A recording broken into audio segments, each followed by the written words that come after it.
जय हिंद दोस्तों, welcome my channel fast online update. आज इस वीडियो में बात करेंगे बिहार पुलिस वनरक्षी भर्ती परीक्षा जो 16/12/2020 के प्रथम पाले में फॉरेस्ट गार्ड के लिए हुए। दोस्तों ये बिहार पुलिस के लिए इम्पोर्टेंट हो सकता है क्योंकि बिहार पुलिस ने ही क्वेश्चन ये सेट किया था। चलिए स्टार्ट करते हैं। स्टार्ट करने से पहले आप मेरे चैनल पर नए हैं तो सब्सक्राइब कर ले ताकि इस तरह का मैं वीडियो लेकर आऊँ तो सबसे पहले आप पर पहुँचे। चलिए स्टार्ट करते हैं। क्वेश्चन नंबर 1 दोस्तों क्या कहता है, सामान्य हिंदी है दोस्तों। सामान्य हिंदी में क्वेश्चन नंबर 1 कहता है कि आगम शब्द के अनेकार्थक को कौन सा समूह प्रकट करता है। तो दोस्तों कौन सा समूह प्रकट करता है, तो ये हो जाएगा आना, ज्ञान और शास्त्र, ये तीनों प्रकट करता है दोस्तों। इस तरह हो जाएगा ऑप्शन सी। आइए दोस्तों आगे देखते हैं। क्वेश्चन नंबर 2 क्या कहता है कि निम्नलिखित में से बसंत का पर्यायवाची नहीं है। तो कौन सा पर्यायवाची नहीं है दोस्तों, तो ऋतुराज है, मधुमास है और कुसुमाकर, ये तीनों है दोस्तों, लेकिन कलानाथ नहीं है। ऑप्शन सी हो जाएगा। आगे देखते हैं क्वेश्चन नंबर 3। निम्नलिखित में से धनुष का पर्यायवाची शब्द नहीं है। धनुष का कौन नहीं है दोस्तों, तो मेदिनी, ये ऑप्शन ए ही हो जाएगा, यही नहीं है दोस्तों। आगे देखते हैं क्वेश्चन नंबर 4 कहता है कौन सा विलोम शब्द युग्म अनुपयुक्त है। तो कौन सा अनुपयुक्त है, तो अंदर, अंतर, अंदर, ये नहीं है सर, ये गलत हो जाएगा। तो यही पूछ रहा है युग्म कौन सा विलोम शब्द युग्म अनुपयुक्त है, मतलब ये सही नहीं है, तो यही अंतर, अंदर, ये गलत है। आगे देखते हैं क्वेश्चन 5। निम्नलिखित में से अमित शब्द का विलोम क्या है। तो अमित शब्द का विलोम परिमित है, ऑप्शन बी। आइए क्वेश्चन नंबर 6 क्या कहता है, कुलांगर शब्द के उचित वाक्यों का चयन कीजिए। तो उचित वाक्यों का चयन करते हैं दोस्तों। कुलांगर का मतलब होता है अपने ही कुल का नाश करने वाला जो व्यक्ति है उसी को कुलांगर कहते हैं, ऑप्शन ए। आइए क्वेश्चन नंबर 7 क्या कहता है, निम्नलिखित में से शुद्ध शब्द का चयन कीजिए। तो इस चारों में शुद्ध कौन सा है दोस्तों, तो देखते हैं कौन सा शुद्ध है। तो बेमस, ये गलत है दोस्तों। बेमनस से, ये सही है दोस्तों, ऑप्शन बी। आइए देखते हैं क्वेश्चन नंबर 8 क्या कहता है दोस्तों कि निम्नलिखित में से वर्तनी की दृष्टि से सही शब्द कौन है। तो ये वर्तनी की दृष्टि से परिणति, ये सही है दोस्तों, ऑप्शन डी, बाकी गलत है। आइए क्वेश्चन नंबर 9 क्या कहता है दोस्तों कि निम्नलिखित में से नाव का पर्यायवाची नहीं है। तो नाव का पर्यायवाची कौन नहीं है दोस्तों, तो देखते हैं नौका, जलयान, तरनी, ये तीनों नाव का है, लेकिन तड़ाग नहीं है दोस्तों, ये तड़ाग नहीं है, ऑप्शन सी हो जाएगा। आइए क्वेश्चन नंबर 10 कहता है निम्नलिखित में से वर्तनी की दृष्टि से सही शब्द होगा। अगर सही शब्द पूछा है दोस्तों, देखते हैं कौन सा सही होगा।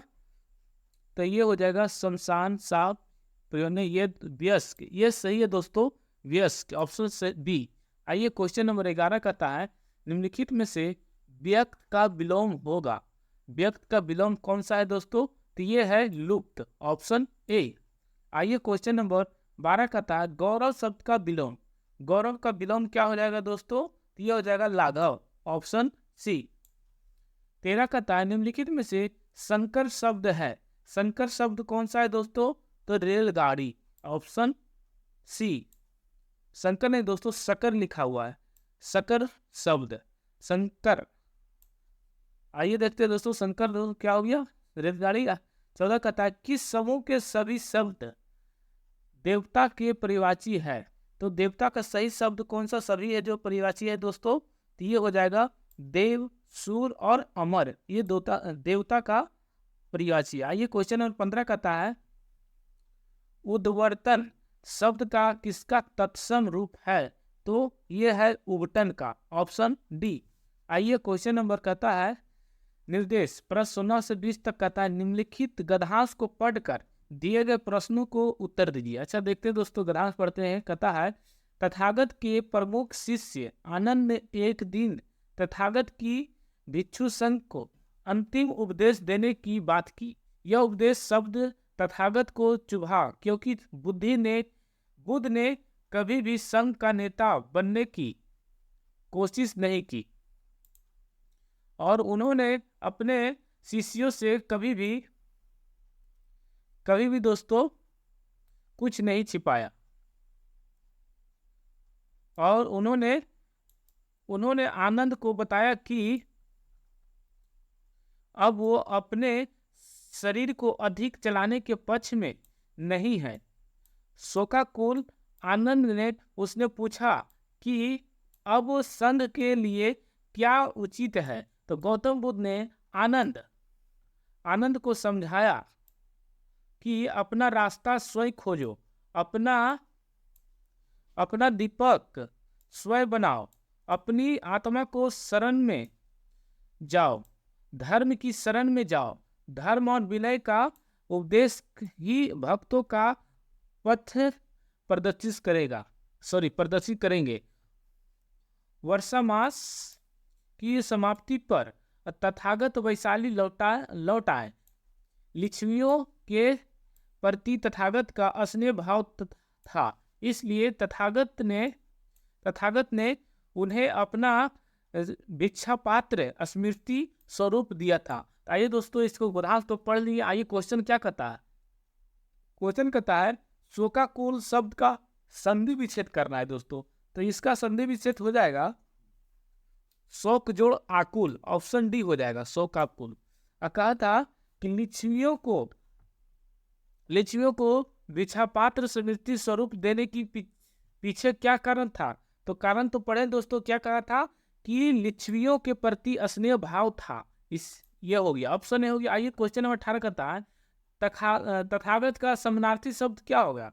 तो इसका हो जाएगा बुद्ध। तथागत बुद्ध का ही समानार्थी शब्द है। आइए 19 कहता है तथागत अपने शरीर को अधिक चलाने पक्ष में क्यों नहीं थे। तो यह तथागत निर्वाण प्राप्त करने के लिए शरीर को नहीं चलना चाहते थे, इसीलिए कहा था। आगे देखते हैं क्वेश्चन नंबर 20 कहता है तथागत और आनंद के बीच कौन सा रिश्ता था। तो रिश्ता था दोस्तों तथागत और आनंद के बीच गुरु और शिष्य का रिश्ता था।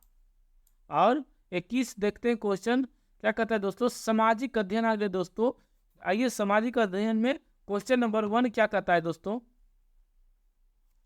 कि भारत में कोयले के भंडार और उत्पादन के संबंध में सबसे अमीर राज्य कौन सा है। तो सबसे अमीर राज्य झारखंड दोस्तों, ऑप्शन ए हो जाएगा। आइए क्वेश्चन नंबर 22 कहता है बिहार के किस जिले में नागी बांध स्थित है। तो यह स्थित है दोस्तों जमुई जिला में, ऑप्शन ए। आइए क्वेश्चन नंबर 23 कहता है भारतीय संविधान का कौन सा भाग संविधान की आत्मा कहलाता है। तो संविधान की आत्मा कहलाता उद्देशिका में, ऑप्शन बी। आइए क्वेश्चन नंबर 24 क्या कहता है दोस्तों कि ग्रामीण महिलाओं के बीच बचत को बढ़ावा देने का निम्न में से कौन सी योजना का उद्देश्य है। तो इसमें उद्देश्य है दोस्तों महिला समृद्धि योजना, ऑप्शन सी। आइए क्वेश्चन नंबर 25 कहता है कौन सा कानून कार्य क्षेत्र में महिलाओं के आर्थिक हितों की रक्षा करता है। तो आर्थिक हितों में रक्षा करता है दोस्तों समान पारिश्रमिक अधिनियम 1976, ऑप्शन डी। आइए क्वेश्चन नंबर 26 कहता है वर्ष 2020 में जारी किए गए हरित पथ मोबाइल ऐप का उद्देश्य क्या था।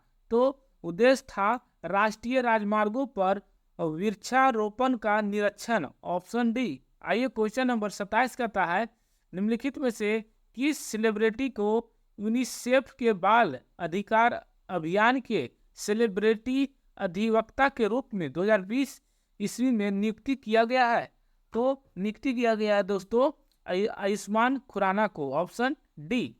आइए क्वेश्चन नंबर 28 कहता है मीर कासिम ने अपनी राजधानी मुर्शिदाबाद से कहाँ स्थानांतरित की थी। तो स्थानांतरित की थी मुंगेर, ऑप्शन ए। आइए क्वेश्चन नंबर 29 क्या कहेगा दोस्तों, 29 कहता है कि निम्न में से किस राज्य में भारत के गुज्जर एवं बकरवाल जनजातियां निवास करती है। तो ये निवास करती है दोस्तों जम्मू एंड कश्मीर में, ऑप्शन सी। आइए क्वेश्चन नंबर 30 कहता है वन स्टॉप सेंटर योजना जानी जाती है? किसके लिए? तो ये जानी जाती है दोस्तों सखी केंद्र के रूप में, ऑप्शन डी। आइए क्वेश्चन नंबर 31 क्या कहता है दोस्तों, भारत के राष्ट्रपति पर महाभियोग चलाने की प्रक्रिया किस अनुच्छेद के तहत की जा सकती है? तो ये की जा सकती है अनुच्छेद 61, ऑप्शन डी। आइए क्वेश्चन नंबर 32 कहता है, भारत की जनगणना 2011 के अंतिम जनसंख्या को योग PCA के अनुसार निम्न में से भारत के किस राज्य केंद्र शासित प्रदेश में लिंगानुपात सबसे कम था? तो सबसे कम दमन और दीव का था, ऑप्शन बी। आइए क्वेश्चन नंबर 33 कहता है, 2020 ईस्वी में होप मिशन टू मार्स किस देश के द्वारा प्रक्षेपित किया गया है? तो ये प्रक्षेपित किया गया है दोस्तों UAE के द्वारा, ऑप्शन ए। 34 कहता है दोस्तों, आयुर्वेद के महान विद्वान चरक किस राजवंश के शासनकाल से संबंधित थे? तो ये थे कुषाण वंश की, ऑप्शन डी। आइए क्वेश्चन नंबर 35 कहता है, आत्मीय सभा की स्थापना किसने की थी? तो ये की थी दोस्तों राजा राम मोहन राय ने, ऑप्शन डी। आइए क्वेश्चन नंबर 36 क्या कहता है दोस्तों कि महात्मा गांधी राष्ट्रीय ग्रामीण रोजगार गारंटी योजना अधिनियम के तहत कितने दिन का रोजगार प्रदान किया जाता है? तो ये किया जाता है दोस्तों 100 दिन का लिए, ऑप्शन बी। आइए क्वेश्चन नंबर 37 क्या कहता है कि निम्नलिखित में से कितने फ्रेंच ओपन 2020 का महिला एकल खिताब जीता है? तो ये जीता है दोस्तों Iga Swiatek, option D. Question number 38 क्या कहता है, चटगांव शस्त्रागार डकैती की योजना किसने तैयारी की थी? तो यह की थी दोस्तों सूर्य सेन ने, ऑप्शन बी। आइए क्वेश्चन नंबर 39, भारत का उष्णकटिबंधीय वन शोध संस्थान का स्थित है कहाँ? स्थित है तो यह स्थित है दोस्तों जबलपुर में, ऑप्शन डी। आइए क्वेश्चन नंबर कहता है 40, निम्नलिखित में से कौन सी समिति मुख्यतः जनजाति क्षेत्र में पंचायती राज से संबंधित है? तो ये संबंधित है दोस्तों दिलीप सिंह भूरिया समिति, ऑप्शन बी। आइए क्वेश्चन नंबर 41 क्या कहता है दोस्तों कि प्रधानमंत्री सहज बिजली प्रधानमंत्री सहज बिजली हर घर योजना का नाम क्या है? तो नाम है दोस्तों सौभाग्य, ऑप्शन ए। आइए देखते हैं क्वेश्चन नंबर 42 कहता है दोस्तों, निम्न में से कौन सी वैश्विक समस्या है? तो वैश्विक समस्या कौन सा है दोस्तों? आतंकवाद, ऑप्शन ए।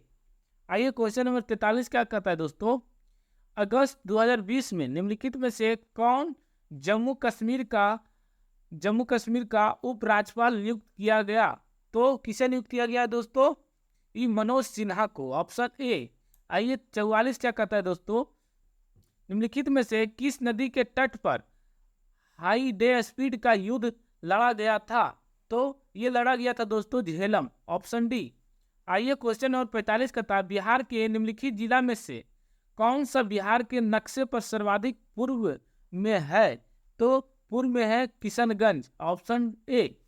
आइए क्वेश्चन नंबर 46 क्या कहता है दोस्तों, भारत के नागरिक के मौलिक अधिकारों का संरक्षण कौन करता है? तो सर्वोच्च न्यायालय करता है, ऑप्शन बी।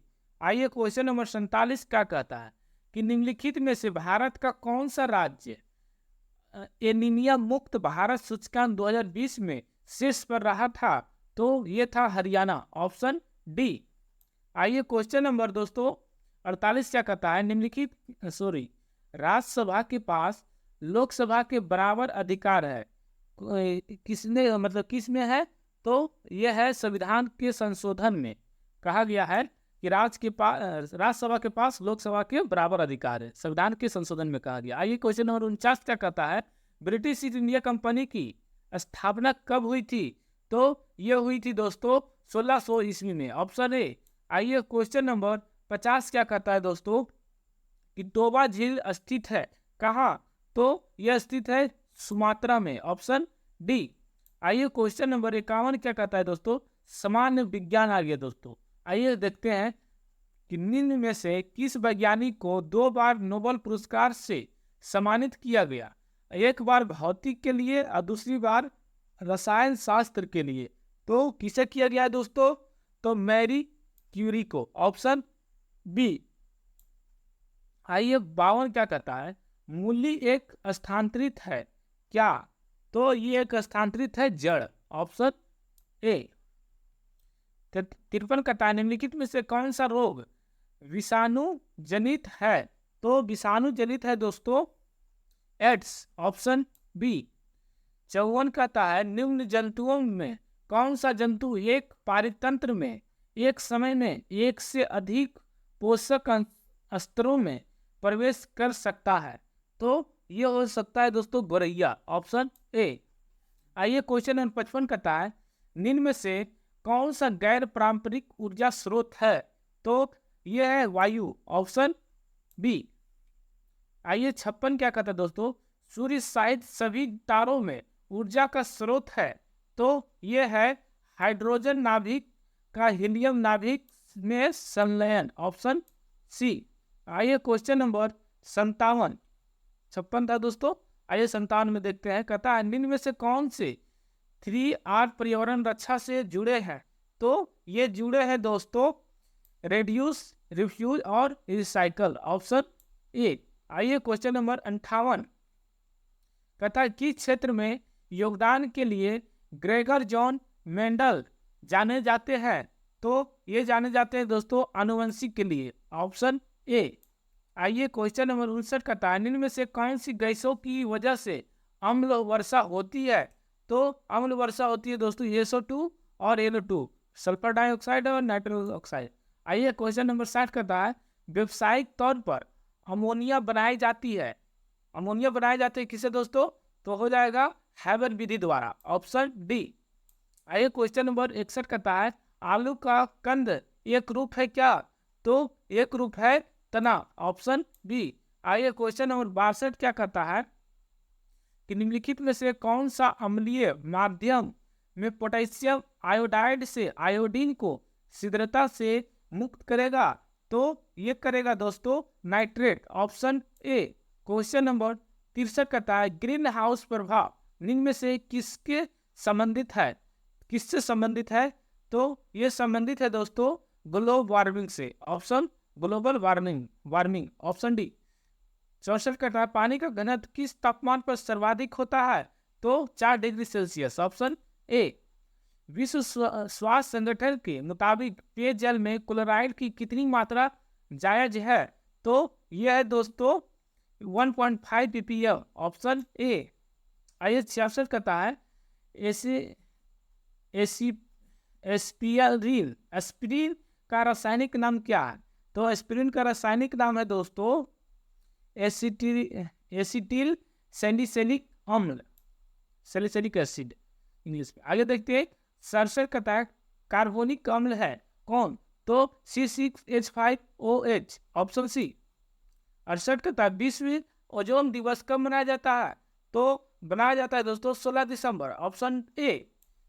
आइए क्वेश्चन नंबर 68 हो गया। 69 कहता है सामान्य नेत्र रेटिना पर बनने वाला प्रतिबिंब होता है कैसा, तो यह होता है दोस्तों वास्तविक और उल्टा होता है, ऑप्शन सी। आइए क्वेश्चन नंबर 70 क्या कहता है वर्गीकरण की आधारीय इकाई है क्या, तो जाति, ऑप्शन डी। क्वेश्चन नंबर 71 कहता है पसीने में समानता उपस्थित खनिज लवण होता है कौन, तो sodium chloride, option C.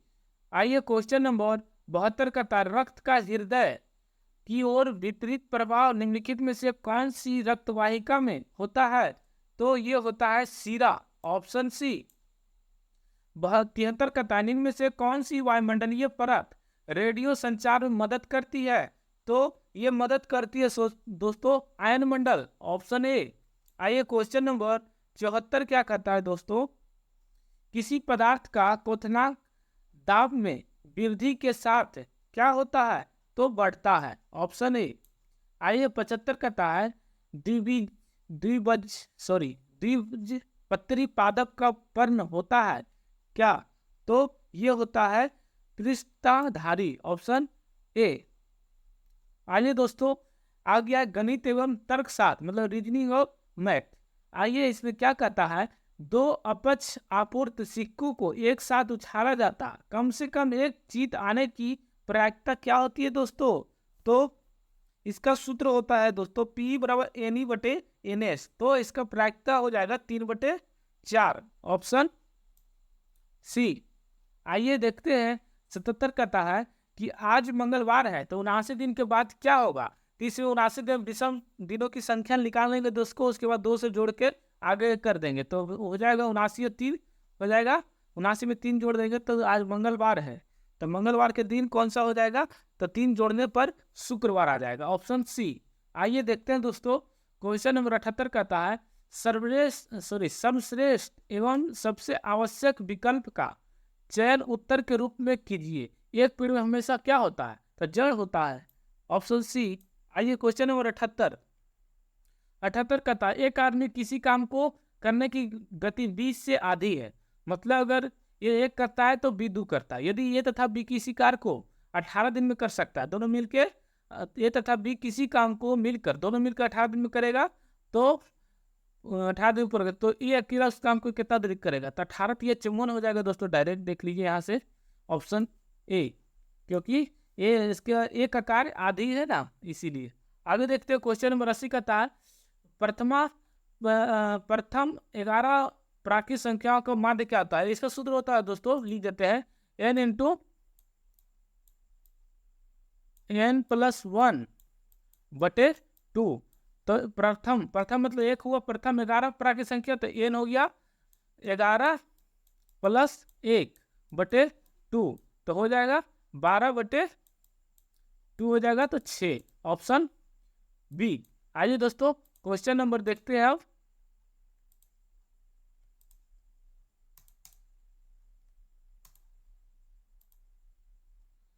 Option 81 देखते हैं दोस्तों, इसका बी हो गया 6। 81 कहता है P गुने Q का मतलब Q P का पिता है, कह रहा है दोस्तों P Q मतलब A D की नानी है, मतलब ये माना जाता है, तो ये संग मतलब सोल्व करना है दोस्तों। आइए इसको सोल्व करते हैं। P गुने Q का मतलब क्या है? तो देखते हैं, P का मतलब Q का पिता, Q P का पति है, ठीक है। आगे देखते हैं क्या कहता है। उसके बाद P + Q का मतलब Q P का भाई है, P + P भागा Q का मतलब P Q का पिता है, P - Q का मतलब है P Q की माता है। तब निम्नलिखित में से कौन सा व्यंजक A D की नानी दादी का व्यक्त करेगा?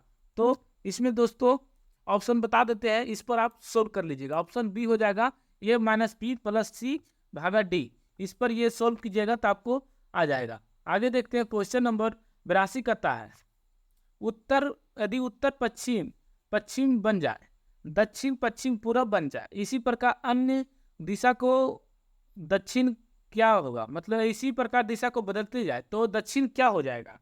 तो दक्षिण हो जाएगा दोस्तों उत्तर पूर्व, ऑप्शन बी डी। आइए क्वेश्चन नंबर आगे देखते हैं।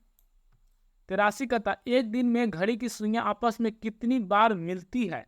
तो कितनी बार मिलती है दोस्तों? 83 का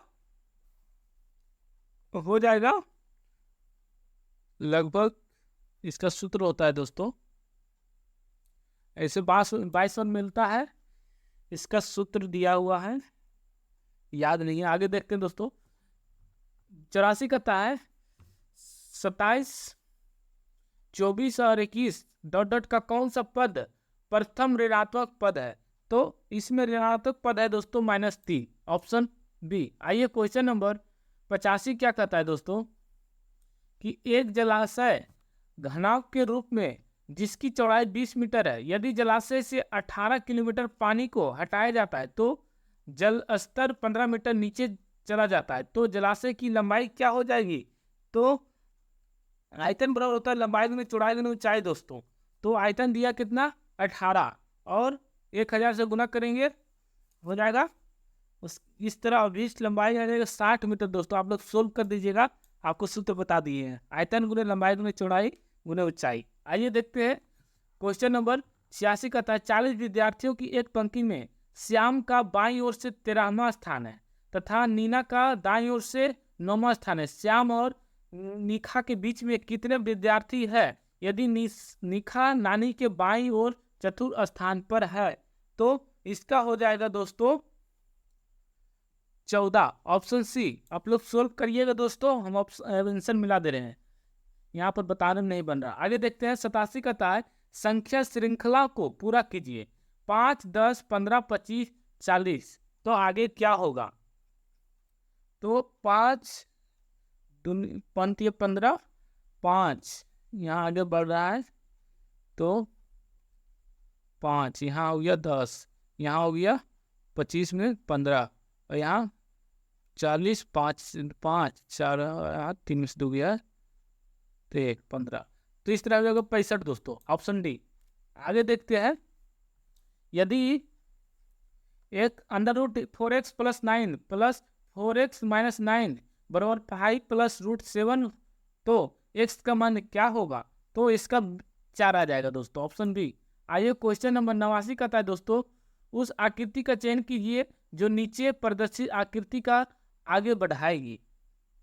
आगे देखते हैं दोस्तों 1 2 इस पर है दोस्तों, बढ़ाएगी, ये वाला यहाँ है तो एक दूसरा पर आ गया, इसका जस्ट अबरी 1 2 छोड़कर यहाँ आया है दोस्तों, अबरी यहाँ पर 1 2 3 छोड़कर यहाँ आया है, तबरी यहाँ 3 छोड़ के यहाँ आया, तभी 4 छोड़ के आ जाएगा, अबरी 5 छोड़ के यहाँ पर आएगा। तो इस तरह आकृति हो जाएगा दोस्तों, इसका ये आकृति हो जाएगा, ऑप्शन ए। आइए दोस्तों क्वेश्चन नंबर देखते हैं 90 का था 52 पत्तों की एक अच्छी तरह फेंटी हुई ताश की गड्डी से एक पत्ता निकाला जाता है, चित्र वाले ताश के पत्ते को प्राप्त करने की प्रायिकता कितनी है? तो इसका NPR जो निकलता है दोस्तों इसका हो जाएगा 3/13, ऑप्शन सी।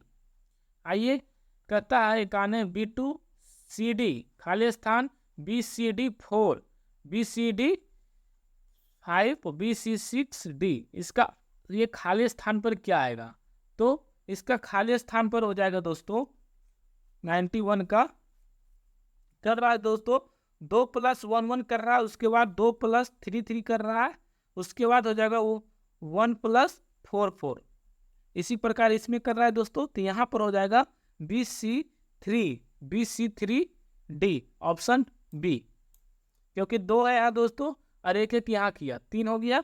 उसी प्रकार यहाँ C3 है, अब C4 लिखा है, फिर B5 लिखा है तो B6 हो जाएगा, यहाँ किया तो ऑप्शन बी हो जाएगा। आइए क्वेश्चन नंबर 92 का था एक व्यक्ति के पास यात्रा के दैनिक व्यय के लिए 360 रुपया, एक व्यक्ति के पास यात्रा के दैनिक व्यय के लिए 360 रुपया, यदि वो अपनी यात्रा 4 दिन बढ़ाता है तो उसे दैनिक व्यय में 3 रुपया की कटौती करनी पड़ती है, तब उसकी यात्रा की वास्तविक अवधि क्या है? तो उसकी हो जाएगी दोस्तों 20 दिन, ऑप्शन बी।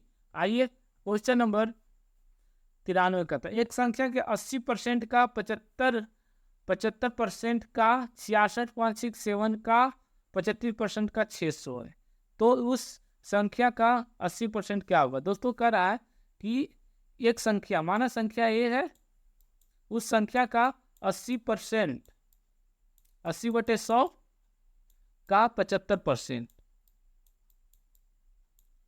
75/100 हो गया का 66 सही 67 बटे परसेंटेज 100 लिखेंगे दोस्तों, और का 25% गुना आगे करेंगे 25/100, अब बराबर 600 कर देंगे। इसको सॉल्व कीजिएगा दोस्तों तो आपको आंसर आ जाएगा। आगे चलाया दोस्तों, क्वेश्चन नंबर कहाँ थे? हाँ यहाँ, तो 25 बराबर यहाँ 600 कीजिएगा, यहाँ 6 बराबर में 600 कर दिया, 25 × 25/100 बराबर 600, इसको सॉल्व कीजिएगा तो आ जाएगा 93 का दोस्तों 4800 रुपया। Option A. आपको इसको सोल्व कर लीजिएगा, बता दिए। आगे देखते हैं, कहता है 94 उस आकृति का चयन कीजिए जो नीचे प्रदर्शित आकृति को आगे बढ़ाएगी। देखते हैं दोस्तों, ये इससे पकड़ते देखिए आंसर आ जाएगा। ये बिंदु यहाँ पर है, अब यहाँ आ गया, देखिए आ गया यहाँ। उसी प्रकार ये बिंदु अभी यहाँ आने के छोड़ के यहाँ आ गया, ये बिंदु यहाँ आ गया, तब कहाँ आएगा, तो यहाँ आ जाएगा। यहाँ पर कौन सा है, तो देखिए ये बिंदु ऑप्शन इसमें है दोस्तों, ये बिंदु यहाँ आ गया है, यहाँ आना चाहिए, तो ऑप्शन हो जाएगा डी। कहाँ है दोस्तों, आप इन लोग यहाँ देख लीजिए, यहाँ पर है। आगे देखते हैं, क्वेश्चन नंबर 95 कहता है कि 30 मीटर कपड़ा बेचने पर एक व्यक्ति को 6 मीटर कपड़े के विक्रय मूल्य के बराबर लाभ होता है, तो उसका लाभ प्रतिशत कितना है, तो उसका लाभ प्रतिशत हो जाएगा दोस्तों 25%। 25% हो जाएगा दोस्तों। लाभ बट्टे होता है ना दोस्तों, बता देते हैं इसको दोस्तों, देखिए यहाँ जगह है, लाभ परसेंट बराबर होता है, लाभ परसेंट बराबर होता है दोस्तों कि कितना लाभ हो रहा है, तो 6 मीटर कपड़े के विक्रय मूल्य के लाभ हो रहा है, तो 6 ऊपर रखेंगे और बटे किससे लाभ हो रहा है, तो 30 मीटर कपड़ा बेचने पर, तो 30 माइनस 6 हो गया, 30 माइनस 6, और प्रतिशत पूछ रहा है दोस्तों, तो गुना 100 कर देंगे। इसको सोल्व करेंगे तो 6 बटे 6 में 30 में 6 हो गया, तो 24 और गुना 100, इसको सोल्व करेंगे तो दोस्तों आ जाएगा 25%। Option C. आइए देखते हैं 96 क्या कहता है कि दोस्तों 96 से 100 तक नीचे दिए गया है कि आरेख पर आधारित कुल स्टाफ की संख्या, ये खाली वाला, और महिला की संख्या ये है दोस्तों। तो पूछ रहा है क्वेश्चन क्या, सभी आंकड़े 1000 में है, कि कुल स्टाफ की महिलाओं का प्रतिशत कितना है, तो कुल स्टाफ की प्रतिशत कितना है दोस्तों, करा है कुल स्टाफ में महिलाओं का प्रतिशत, कुल स्टाफ कितना है दोस्तों, 110 यहाँ है, 150 यहाँ है, तो 260 हो गया, और 360 में टोटल महिलाओं को जोड़कर इसका प्रतिशत निकालेंगे दोस्तों, तो आ जाएगा ऑप्शन ए। ऑप्शन ए हो जाएगा। आइए क्वेश्चन नंबर कर रहा है, आधिकारिक वर्ग में पुरुष कर्मचारियों का प्रतिशत कितना है, तो आधिकारिक देखिए दोस्तों, कुल आधिकारिक ये है, ऐसा पूछ रहा है किसका, पुरुष कर्मचारियों का प्रतिशत, तो पुरुष कर्मचारियों का प्रतिशत दोस्तों, इसमें महिला 40 है, बाकी पुरुष होगा, तो इस तरह इसको शॉर्ट कीजिएगा दोस्तों, तो इसका आ जाएगा 63.64%। इस तरह आंसर मिला देते दोस्तों, आप लोग सोल्व कर लीजिएगा। आइए कहता है कि कुल स्टाफ और महिला का संयुक्त अनुपात क्या होगा, तो इसका हो जाएगा दोस्तों, पहले इसका ध्यान देखते हैं, लिपिकीय स्टाफ एवं महिला कर्मचारी में अंतर कितना है, तो इसका हो जाएगा 10,000, और 99 कहता है कुल स्टाफ और महिलाओं का संयुक्त अनुपात क्या हो जाएगा, तो इसका 12.5 हो जाएगा, और 100 कहता है अधिकारी तथा गैर अधिकारी पुरुषों की संख्या में अंतर कितना है, तो 70,000 हो जाएगा। आप लोग सोल्व कर लीजिएगा दोस्तों, इस तरह खत्म होता है सेट। आप लोग आंसर मिला लीजिए, क्या कहता है दोस्तों, आप लोग आंसर मिला लीजिए। आप वीडियो अच्छा लगे तो सब्सक्राइब जरूर करें, और अगर इसका पीडीएफ लेना चाहते हैं तो डिस्क्रिप्शन में लिंक डाल दिए, टेलीग्राम में जुड़ जाए और वहां से आप पीडीएफ ले सकते हैं। जय हिंद।